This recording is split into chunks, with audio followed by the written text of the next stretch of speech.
వికారాబాద్ జిల్లా పరిగిలో టీపీయూఎస్ తెలంగాణ ప్రాంత ఉపాధ్యాయ సంఘం పరిగి మండల శాఖ ఆధ్వర్యంలో ఉపాధ్యాయ విద్యారంగ సమస్యల సాధనకై రాష్ట్ర శాఖ స్థాయి పిలుపు మేరకు ధర్నా చేశారు. ఈ సందర్భంగా తెలంగాణ ప్రాంత ఉపాధ్యాయ సంఘం జిల్లా కోశాధికారి లక్ష్మణ్ మాట్లాడుతూ ఖాళీలున్న స్థానంలో ఉపాధ్యాయ పోస్టులు వెంటనే భర్తీ చేయాలన్నారు. 2005వ సంవత్సరం నుండి ఎలాంటి ప్రమోషన్లు లేవన్నారు. విద్యారంగంలో ఒక్క ప్రమోషన్ కూడా ఇప్పటి వరకు ఇవ్వలేదని తెలిపారు.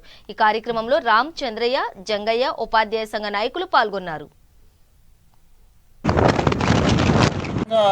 లేనటువంటి పాఠశాలలు ఇప్పుడు కనిపిస్తున్నాయి మన దగ్గర. అదేవిధంగా ఇప్పుడు పిఆర్సి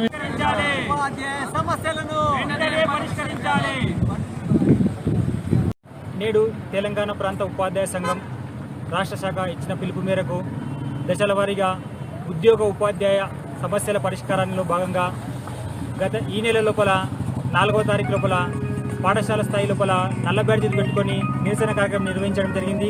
అదేవిధంగా నేడు 6వ తారీఖు మండల తహసీల్దార్ కార్యాలయం ముందు ధర్నా కార్యక్రమం నిర్వహించడంలో తెలంగాణ ప్రాంత ఉపాధ్యాయ సంఘ బాధ్యులందరికీ కూడా స్వాగతం తెలియజేసుకుంటూ, నా పేరు జి లక్ష్మణ్. నేను తెలంగాణ ప్రాంత ఉపాధ్యాయ సంఘం జిల్లా కోశాధికారిని. గతంలో పాలించుకున్నట్లయితే ఉద్యోగ ఉపాధ్యాయ సమస్యలు అనేటువంటివి ప్రభుత్వాలు విన్నపించకుండా ముందుగానే సమస్యలను పరిష్కరించడం చేసేవాళ్ళు. కానీ నేడు అనేక సంవత్సరాలుగా అపరిష్కృతంగా ఉన్నటువంటి విద్యా సమస్యలను పరిష్కరించాలని ఒక ఉపాధ్యాయుడు పాఠశాల విద్యార్థులను విడిచిపెట్టి రోడ్డుపైన కూర్చొని ధర్నా చేయాల్సినటువంటి దుస్థితి లోపల ప్రస్తుత తరుణం అనేటువంటిది ఉంది. కాబట్టి ఇది చాలా గర్హనీయమైన సందర్భం. కాబట్టి దయచేసి ప్రభుత్వం ఇప్పటికైనా ఉపాధ్యాయ విద్యారంగ సమస్యలు అనేటువంటి వాటిని గుర్తించి ఏ సమస్యలను అతి త్వర లోపల పరిష్కరించాలని చెప్పి తెలంగాణ ప్రాంత ఉపాధ్యాయ సంఘం పక్షాన కోరుచున్నాము.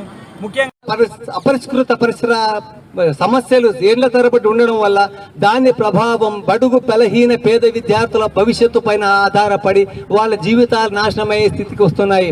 ఈ రోజు మేము చూస్తున్నాం.